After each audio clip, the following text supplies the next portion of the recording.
Welcome back to Non-League Adventure Season 3 Episode 1 with me, GW365. It's Football Manager 2016, and you may notice that it's still Curzon Ashton Football Club. We were a bit in limbo last time, but we'll get into reasons why it's still Curzon Ashton Football Club shortly. But first of all, this is the end of the season league table. Curzon Ashton, as you can see at the top, we won on the last game of the season. We drew against Stockport County, who were vying for a playoff position. As it turns out, they wouldn't have got there anyway, because 2 more points as opposed to the 1 wouldn't have been enough to secure the the fourth and final berth of the playoffs. But as you can see, it doesn't matter for Tamworth, Brackley or Nuneaton, because FC Halifax did indeed win the playoffs and get into the Vanarama National League again, because they got promoted in the first season, they got relegated last season, and now this season they're getting promoted into the league that they fell out of last season. So they're in the league where they probably should be, really. They've been yo-yoing a little bit. This was the team, the best 11 sort of thing, and the subs for the 2 seasons so far. Most notably, it is all the players basically from the season we've just played. Apart from we've got Shelton Payne in there on the bench and Simon Woodford as well. Ooh, excuse me. Cameron Mason as a sub-keeper with 7 appearances. Probably it's because that's the only keepers we've had so far. So, moving on. It's going to be a long one, this, so I do advise you get some refreshments, a drink or something, because there's quite a lot of screenshots to go through. It's all the transfers of next season. It's a bit of a combination of the last season, stats and things, and this season's transfers, and getting through the friendlies and what have you, and then finishing off with a game, the first game of the season in the Vanarama National League. So as you can see here, Curzon Ashton ended the season awards. Liam Tossitt won it for a 2nd season running. Danny Morton finished 2nd, with Mark McKee finishing probably a deserved 3rd. Mark McKee got the goal of the season. I can't even remember what it was like, but I'm pretty sure he scored a couple of screamers. I think it was in the 6-1 win against Bradford Park Avenue. Side of the season has been deemed as Sam McMinion, and again, young player of the season, which I thought 24 years old was too old, but I must be mistaken. Liam Thompson got it again for the 2nd year running. He is definitely key on my list of players to sign on basically for another season at least. Curzon Ashton's season review. All of Curzon Ashton's dreams came true this season as they defied all expectations, suggesting they would be relegated to TIS, and instead mounted an almost unbelievable title-winning campaign. We stuttered over the edge, has to be said. We finished 1st. Obviously, as you know, the best match of the season was deemed as 4-0 to us against Worcester at home. We lost 4-1 to Charlotte. It was a moment to forget or regret. Average attendance was 313 fans. It's more than the 100 I think or so that we were getting in the first season. And total players used, we used 27, which is somewhere in the middle. We didn't use too many players, which I think can sometimes upset the harmony of the team. End of season confidence review. We are untouchable, as you can see. Obviously the performance in the league, we won it. We were supposed to get relegated. I don't think there's no argument there. That was just confirmation that FC Halifax had won the Vanarama National League playoff final, sorry. And these were the top scorers. I put this in because they all got 18 goals, and Thewlis got 18 goals in the league. Basically just saying that he got joint top of the goal scorers awards. Bit of a shame that he didn't get mentioned in there, but never mind. The main thing is that we came up. Then we got offered a contract. They asked me, basically, do they think it's a good idea to offer me a contract or just to spend his money elsewhere? And obviously I'm going to say, well, duh. I've just got you up. It'd be ridiculous not to offer me a contract. So I thought I'll let them offer me a contract and see what they what they thought, what they were going to be able to give us. And they gave us exactly the same as what we were on, £825. So I just pushed it a little bit and got it to £850. Just gives us a little bit of a pay rise. It's like I said, they offered me nearly half of that before, so I was happy to sign on for the same money. It's only 1 year. That's the maximum they'd offer us. It's obviously determines on how well we do. So we'll have to wait and see with that. For those who are interested, Chelsea won the league again. I don't think they won it last season, but as you can see, Liverpool and Man United in the Europa League places. Tottenham picking up the 4th Champions League spot. with the usual suspects, if you like, Chelsea, Man City, Arsenal. It's usually Man U or Tottenham usually in those top spots. Worth noting, Everton struggling like crazy. 6 wins all season, 15 draws, and they scraped out. Well, they just narrowly avoided relegation by 1 point. Everton, one of the longest serving teams in the Premier League, I believe it's them and Arsenal. I think the longest serving. Correct me if I'm wrong in the comments below. Might be Villa as well. They now really escaped it as well. Yeah, so we've got. So yeah, sorry. I lost my train of thought. I'm going to say we've got them next season, but we're not in the Championship. Worth noting, I had the most points when it came to the votes by nearly double. So I voted for like someone who was like the least likely to win, thinking, that'll help us out. And I came second to a manager of a team who finished, I think it was 14th or something, which in my eyes is absolutely disgusting. I should have been the winner. I was predicted to finish bottom, or I was expected to get relegated. I've won the league with a relegated threatened team. Surely that deserves manager of the season. I'm calling absolute bullshit there. Don't care what anyone says. Yeah, we can see here where they came. 10th, sorry, 10th. Not as low down as 14th. So that's what I'm calling bullshit. It's ridiculous because they came up the same time as us into this division, and they were deemed they were going to finish like similar sort of place to us. They finished, I think, 1 place above us last season, so I just don't understand that at all. FA Cup winners were Arsenal. Yeah,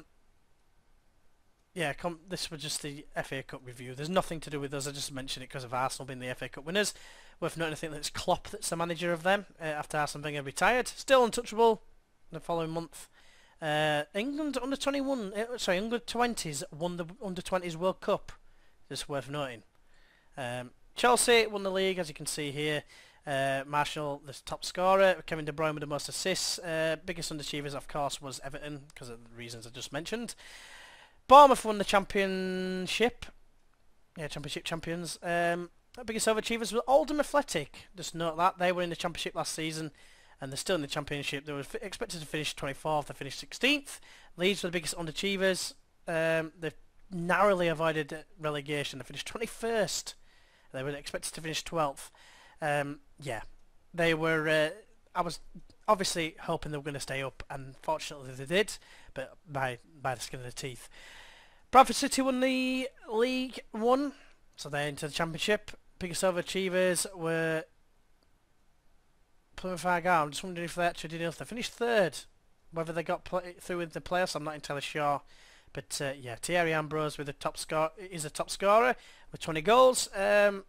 Bolton finished 24th in League One. What is going on with Bolton? They got relegated from the Championship last season. Now they're in League 2. It's ridiculous. Danger going out of the Football League now. Yeovil Town won the League 2. I'm just having a look there. They finished third as well, did AFC Wimbledon, so they will get promoted because it's the top 3 automatic spots. So they're into League 1. Craig McHale-Smith at Luton Town, I didn't know that. Eastleigh should have been finishing 14th. According to they're back into our league after finishing 24th. So we will be facing them next season. Bristol Rovers will have to face them because they got promoted into League 2. Cheltenham Town, they got relegated, so we won't be facing them. They'll be in the Vanarama National League South, I believe. Eastbourne Borough, they finished 12th. They're going to be playing us next season. So yeah, we've got an interesting couple of teams to play. We made his first signing on loan until the end of the season. Fleetwood's Leo Hunter, or Hunt, however you want to pronounce it. Let me know in the comments. Is that Hunt or is it Hunter? Because there's no R on the end, but I just want to say Hunter because there's an E next to it. 4-star ability. This is one of the reasons why I've got him. The stats basically. Not a lot of greyed out ones that really matter. He's fairly quick off the mark, acceleration wise. All round plays is pretty good. Whether he's good enough for this league, we'll have to wait and see. He's 17, he's got plenty of room for improvement. He's already deemed a 3.5-star player at 17. First regen we've signed as well, so it'll be interesting to see how he does. Excuse me. Then it's worth noting a bit of a problem here. We released Nione, Baird, Dieter Downey, Omar Sinclair, Bridges and Ben Atkinson. And we're thinking, whoa, GW, whoa, some of them are your key players. What are you letting them go for? Well, I chose to let him go, no problem.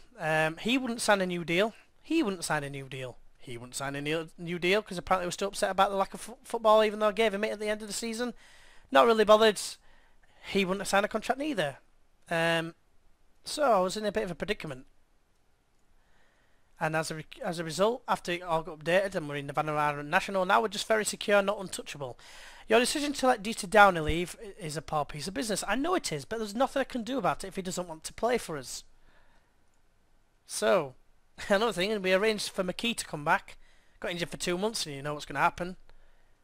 We've had to cancel the transfer because he failed the medical. I could have told you that. So, the first full transfer free signing is David Moyo, 22-year-old former Northampton Town man. Zimbabwean, is it? Yeah, Zimbabwean. Doesn't look amazing, but he's got very good acceleration and pace, and he's quite fit as well, so he's not going to tire that much. Pretty excited about him just because of that pace reason. Finishing 9. He's got some decent passing stats as well. Determination, work rate and teamwork, just about on the minimum is what I want, is double figures, 10. So that's another reason why I opted to try and sign him. Yeah, so I'm very excited for him. Luke Foster was the next one. He's an experienced centre-back. He's not going to be playing centre-back for us. He's going to be playing as a defensive midfielder for us, as a ball-winning midfielder, because we are changing the tactics this season. I'm having to do a bit of a shake-up because of key players leaving and what have you. And finding someone who's well-rounded now is a bit tricky. So we'll come on to that shortly. But that's Luke Foster. Pretty pleased with his signing. Not the quickest, but he's got some good physicals, some good mentals. The only one really of note that doesn't matter is flair for a ball-winning midfielder. Decent passing just to get the ball elsewhere, and his heading and tackling and marking are pretty good as well. Not expecting to have many chances in a finishing area, so yeah, it's just going to be decent. Then this happened. He left the club. I tried to sign him. He was willing to sign for less than probably what I was going to offer him. £325 a week for 2 years.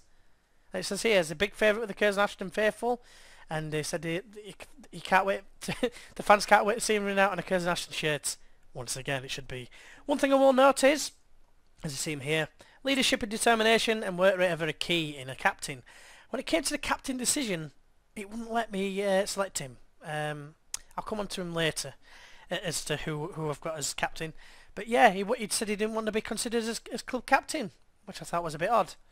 Then we signed this youngster, Jacob Davenport. He was released from Man City, so he's got a little bit of pedigree about him. He's only 18 years old. He's going to be backup defensive midfielder for us. As you can see, he's got plenty of potential. Decent physicals, decent mentals. Determination lets him down, of course, but he's only going to be there for backup, really, and he's on £230 per week. It's not that much, and this whole scheme of things. Then you might remember Matty McCarthy at the end of last season. I got him on loan just to cover the left-back position. It's going to be the same situation again now. Now we've got Dieter Downey again. He was at Gateshead last season and got released. Just a pretty quick player, pretty determined. Again, backup. Got some potential about him. He's 20 years old, Scottish. He's only on £100 a week. Couldn't see any reason not to. I just clicked that, trying to get to the next thing. That was a disappointment because Alex Baird was also willing to talk, but he opted to go to Wycombe, which is fair enough. Wycombe, I think, are in League One, I want to say. On more money as well, because I only offered £400. I didn't want to spend too much to keep him, because I thought there's other options out there if needs must. And this is one of them. Stephen Drench. You might remember him from a Geyser save. He's a former Geyser goalkeeper. He's signing as a backup, really. He's on a non-contract. It's only 2.5 star, which is the reason why I've only got him on backup, because he's not going to improve. Reflexes, one-on-ones and handling are very good. Everything else is adequate. He's only going to be here purely for one reason only, and that is a backup. But until then, we've only got him. Then we signed Liam Smith. He's a right back who was quite a decent coup in my opinion. I haven't showed his stats for some... Oh, that's why I showed the wrong thing first. There we are. He's got 3-star ability. He's got 3.5 star, maybe 4.5 star potential. Some good physicals. Not the quickest, but he's all round. He's not too bad. Good mentals as well. Anticipation is a bit poor. But he's deemed as the best fullback at the club now. Yeah, it does mean the end of Pursehouse. He got crocked at the end of last season. Didn't really get a feature this season in my plans. He's only, because he's got to the age of 25, he's now showing us no potential whatsoever. So he's got 1.5 star ability, 1.5 star ability, which was a bit of a shame. Then you might be able to see in the top left hand corner is another player. That's Pollock. We signed him after his Newcastle United contract expired. This is him. Purely for backup, again, not the quickest, especially off the mark. Decisions is pretty good, bravery is pretty good, positioning is pretty good, marking is very good, tackling's good, heading's good. Is at 1m86. Just basically a decent backup, I like to think. It's showing us 2.5 star, which obviously is not ideal. We're looking for at least 3.5 star players, but backup I think is alright. Then we signed Eric Grimes. He got released from Leeds. He's been without a club for a while, but obviously he's realised that he's not going to get a contract. Looks pretty good. Mentally, is probably his best attributes. I don't know how good he really is going to be. His handling and reflexes are pretty decent. One-on-ones is alright. He's deemed as a 3.5 star keeper with a 5 star potential, which is one of the main reasons why I signed him, because it's guaranteed 5 star. He's still only 22. Irish is only £110 per week as well, which is ridiculous money for a keeper of his calibre. And he's going to be the new captain because there's no one with leadership as high as his and determination. It's a bit reluctant because I wanted Dieter Dowling to be the captain for the foreseeable future. Halfway through we did our friendlies and we had a friendly, albeit it's only a friendly, against Oldham Athletic and we beat them 1-0. Which is, you know, I'll get onto the tactic at the end. But that's a testament of that. However, David Moyer got injured in this game and he's out for 6 to 8 weeks, which definitely hinders his fitness going into the new season. And he, I'll be honest with you, has been firing on all cylinders in all these friendlies, albeit they're against poor opposition. In the same game we lost his other striker Jonathan Ulis for 2 weeks though with a facial injury. Bit of a weird one. So we had no strikers at that moment in time. We've been having to play Ty Phillips at this point up front. But then we went and signed Danny Ratchie. He was playing last season at Tamworth, sorry. The team that did the double overs last season. But I think the only team as well. This is him. He's not the quickest. He can play in a multitude of different positions. I'm looking mainly at these two here. Wide midfielder is what it's going to be. And he's pretty well suited to being a wide midfielder. Decent flair, determination, work rate is pretty good. Composure, passing's good. Crossing is decent. Dribbling's good.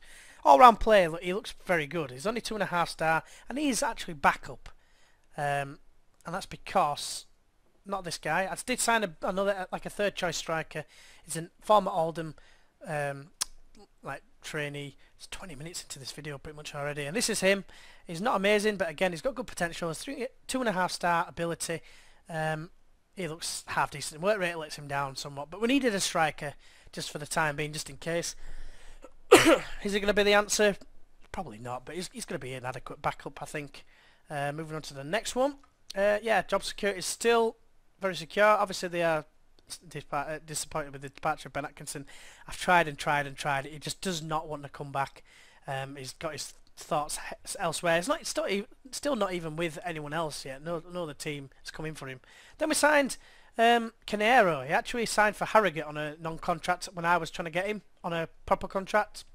So I thought, oh, alright then, if you're on a non-contract, I'll try and sign you again. So he came, £250 a week. This is him. Obviously going to be using the attacking midfield role. You'll see why shortly when we get to the tactics screen. Some good attributes here: passing, vision, teamwork, work rate. First touch is good. Finishing bare minimum, I think, for this level. Composure could be higher. Decisions is good though. 12. Flair's good. Fitness is good. He can only improve. He's only 19, and he's Portuguese. 3-star ability, potentially 4-star to 5-star potential. This was the expectations review. Transfer budget is 0 and wage budget was £7,500. We are under that. I think we're only spending about 6. I think. Yeah, minimum expectations obviously is to fight bravely against relegation. FA Cup, and believe it or not, when we had the team meeting at the end of the season, that's the only thing really I could really expect is to fight bravely against relegation. And our team thought we were being well, pretty much all the players barring about 3 thought that I was being over ambitious. So you just don't want to try, do you? Alright, fair enough. Yeah, 4th qualifying round of FA Cup is, that's the part we need to get to, and the first round of the FA Trophy. So if we get past there, then we have surpassed expectations. I can't remember who's top. I think it's Barrows, the team that's expected to go up first. We're predicted 24th. You can kind of expect that. This is our sequence of friendlies. We drew against our under-21s, which was ridiculous. We were losing 1-0 as well. But look at this afterwards. Bear in mind, this is a team. This is really the new tactic I'm using. Garden Village, we played them in a friendly towards the back end of the season, trying to get his confidence up. We beat them 3-0. We beat them 8-0 in this game. We beat Lex, whoever Lex are, 6-0. We beat Oldham, 1-0. Oh no, they're all at home, like, but it's just to get us used to the tactic quicker. AFC, Liverpool, all these teams. I mean, we haven't conceded in 6 games in a row. But his first game is Braintree. And this is where we're sat. We're £110,000 in the red. So I'll be looking for some decent income this season. So hopefully I'm going to be able to get it. And I think that's the last screenshot here.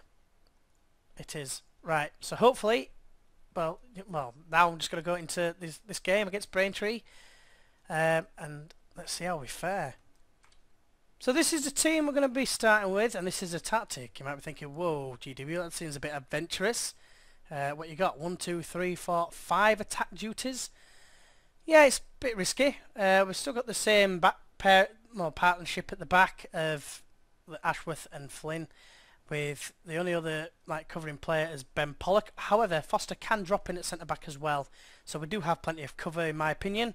Yeah, Jordan Wright, the players we've kept, in fact that's one thing I'm going to go quickly onto before I show you all this lot, is transfer history. We've let go, these are the ones we let go. We had no choice really with half of them. I think I already did call them anyway. No, that was it. Tom Smart was the last player previous. But yeah, that's the total of players. We've got 1, 2, 3, 4, 5, 6, 7, 8, 9, 10, 11, 12, 13 new players.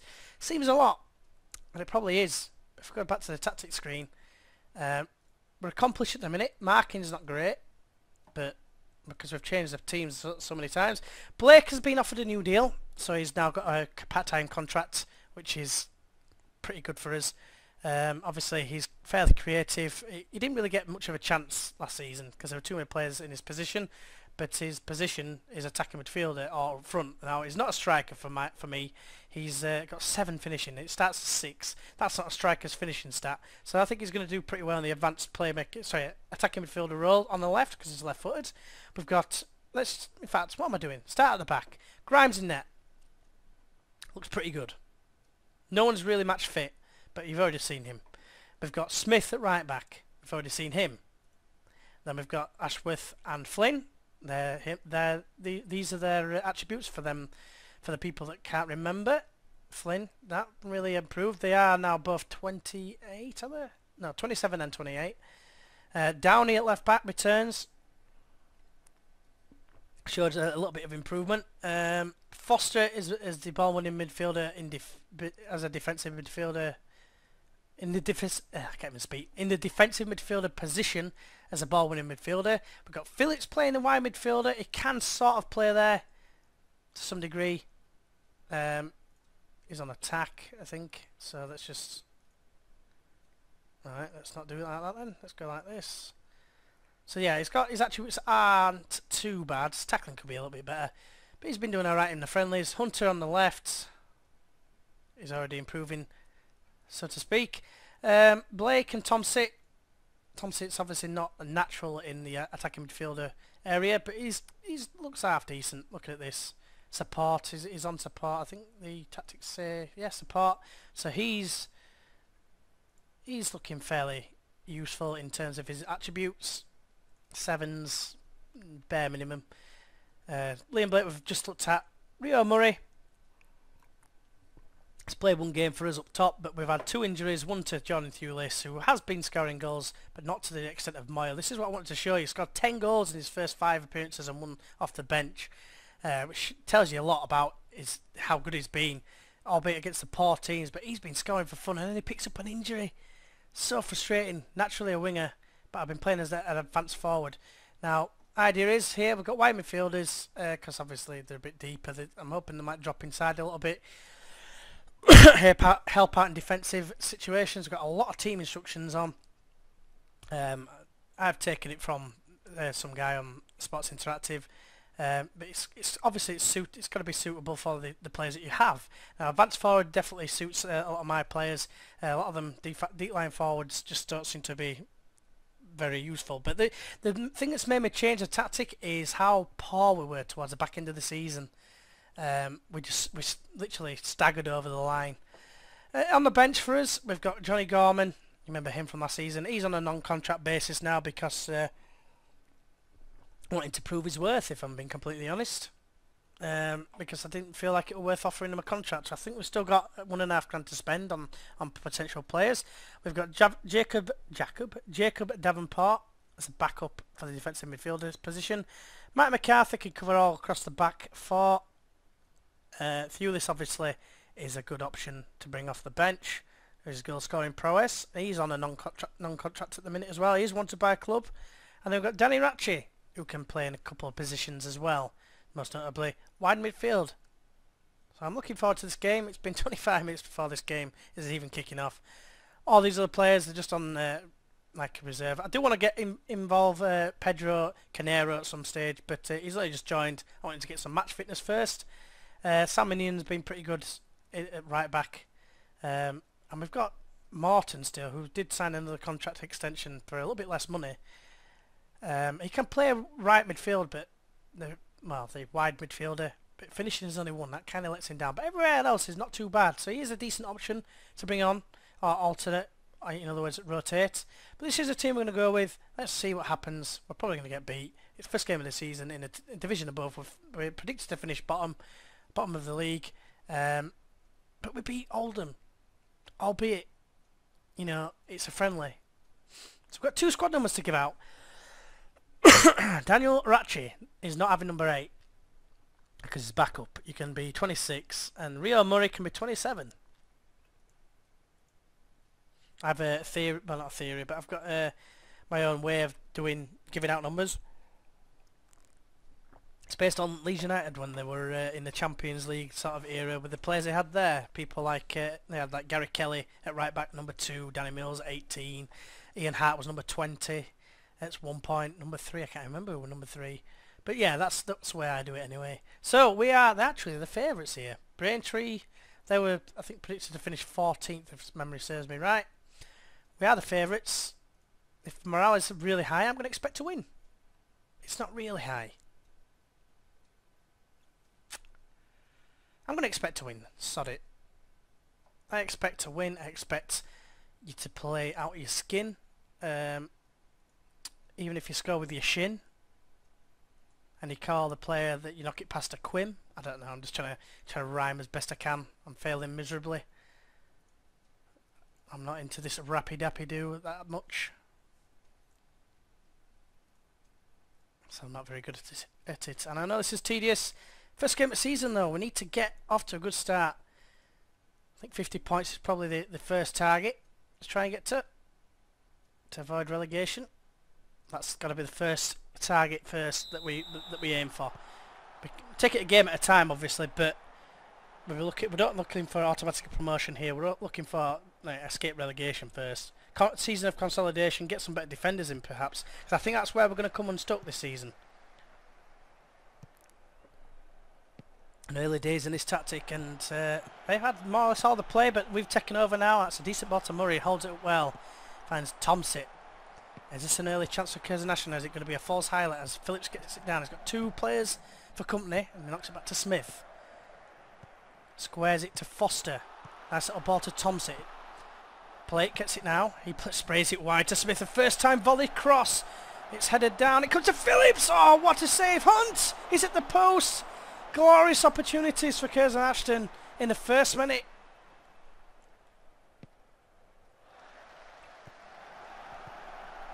And I just missed a highlight there by drinking some tea. But we've come out all cylinders firing. And that's kind of been the apart from the Oldham game where they were quite considerably a lot better than us. Although we only restricted them to about 8 chances, we only had about 4, but we managed to put one away. But this is a great start as the ball comes in. It hits the post. Murray's there. Hits the post again. What I gotta do to score a goal? Downey swings it in. Phillips is there, and it's 1-0. Fully deserved. Braintree don't even know what's hit them. And Ty Phillips, I believe he was the first man to score last season, has done it again. 3 times of it the woodwork. We've got 3 clear-cut chances as well. And if that's not a clear-cut chance, I don't know what is. Tapping at the far post. Great start, boys. Great start. Excuse me. But Chester have got some good players. There's some very good players in this league. We're going to have to be wary about. They're far better than our players, so we'll just have to stop burping for starters, but just have to do his best to nullify them. Hunt with a long ball downfield, and Murray's got in behind Maynard, the right back. He's got no options at the minute. Now he's getting one now at the edge of the area. Blake's there. Plays it to Thompson. Will he have a go? Or will he spray it wide? No, he plays in Phillips again. Can he get the shot away? He can. Rose saves it. We're doing very well here. Braintree yet to have a real opportunity. It's cleared away by Sparks, and he chases after the ball. And apparently there's no one anywhere near to come get it off him. Ball's played over the top. Akinola, no chance there because Downey is on the case.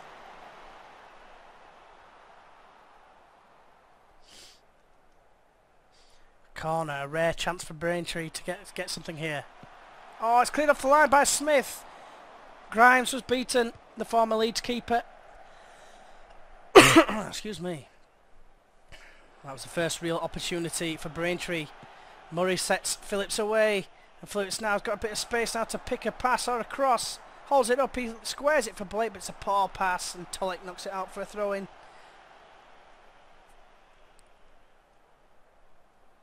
Passing's gone a bit wayward recently. And a dead leg for Ches Isaac. So that was a good first half. But was it?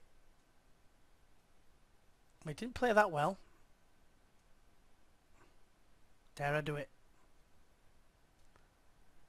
It's only 1-0. We should have been scoring more. I'm going to do it, sod it. Motivation is key. That is what we're wanting. I'm not happy with your performance. Get in. I'm leaving yours because you got 7.5. So I'm happy with that. Not happy. I nearly said Faith. There we go. I'm happy with that. 7.5 is a decent average rating. And we get the second half underway. Foster. Downey gets it on his left hand side. He finds Hunt. But Hunt can't control. What's his control stat first touch? 8. Yeah, fair enough.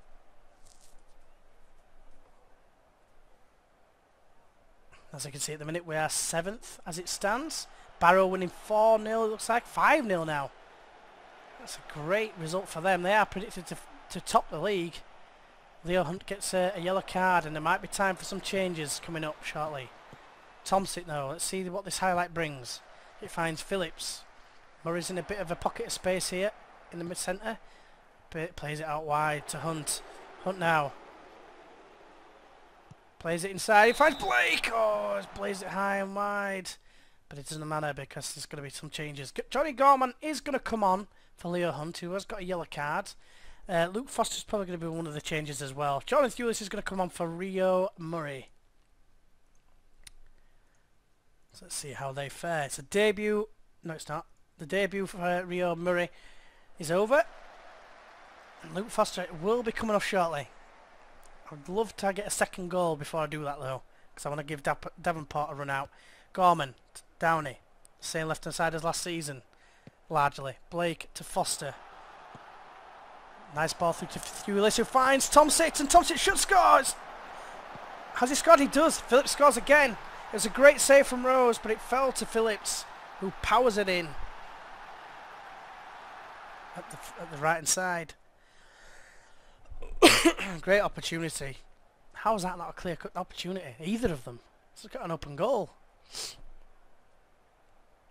But restricting them to one opportunity. And that's just what the doctor ordered there. Second goal. We're second as it stands. basically on alphabetical order because it looks like Eastleigh are winning 2-0 as well. So there's 15 minutes to go. I think Luke Foster has done enough to cement his place in the future. Jacob Davenport does come on, and he's in a positive mood. It's pleasing to see. It's a good start. It's promising. Liam Blake and Tom City are looking pretty tired. If there's a game in a couple of days' time, I'll probably give some of the other players like Canero a run out. Tollitt squares it. It comes to Ganoa. It comes to Akinola. It's blocked. Tollitt squares it. Cleared away by Flynn. Great clearance. Thewlis now on a counter, perhaps. No. End of highlight instead. Downey throws it to Flynn. Solid game they've had in this game. Thompson now running at the defence. Chips the ball over towards Phillips, the goal scorer of both the goals today. Phillips squares it to Blake. Lovely first time pass but from both Gorman and Blake. And Thewlis scores to make it 3. That's game over. All she wrote. Jonathan Thewlis, first goal of the season. Carrying on his form from last season. Well, it's his first goal in a while, if I'm being completely honest, because he didn't score for a while. Lovely bit of play that. Downey with the assist. Great ball in. 2 assists for Downey on his return after temporarily leaving like a schmuck. And Smith has a throw. 30 seconds to go. Throws it straight to Sparks. God knows where Thewlis is running. It's a long ball over the top for Nahoa. He loses out to Ashworth, who's been a rock today. Like he carrying on his form from last season. 8.5 rating. Phillips with a poor header. And that should be it. 3-0. Great result. Really can't complain here. Making a step up with ease there into this first game. Braintree, you know, they're not title contenders by all accounts. But neither were we last season. But we won. I'm very happy with that result and how they all played. And hardly anyone responded in green, which kind of concerns me. And we are second. That's very pleasing indeed. We have got a game in 3 days' time, so a few of the reserve players, if you like, they're probably going to get a game here. We parked the bus, apparently, which I believe that means we haven't conceded for 5 games in a row. I think that's probably right. So, FC Halifax got off to the worst possible start against Barrow. 5-0. Away from home. I just cracked my mic again. Apologies. So, yeah, so that's a great start for us. Let's go to the home. Yeah, 2 goals for Phillips. He's got the ball running for us basically. He sang Rudiger Stead. Obviously made no difference whatsoever because they got beat. Did he score? No, he got booked. But never mind. Yeah, we've all kicked off. Next game we're going to play. It's a long video, nearly 40 minutes. I apologise, but it's because it's been all the transfer roundup and the end of last season as well. Look at all that greenery. I like that. Next game is probably going to be the FC Halifax game. It's kind of apt that it's a team that came up with us last season. We drew against them, I think. Let's have a look at the past meetings. Yeah, we drew both games last season. And this season, oh, that's the first time we played them because we got relegated. Yeah, so we've drawn both games. So I'm looking for an improvement there. We want at least to win against them, but that'll be the next game we play. Hopefully you've enjoyed this video. If you have, why not press that like button. If you'd like to see more, feel free to subscribe. And if you think anyone else would enjoy this playthrough, it's season 3 so far. Maybe they might like season 1 and 2 first. Let them know. Send them in my direction, or in my channel's direction at least. It'd be greatly appreciated. But until next time, until the FC Halifax game, I'll see you then. Bye bye.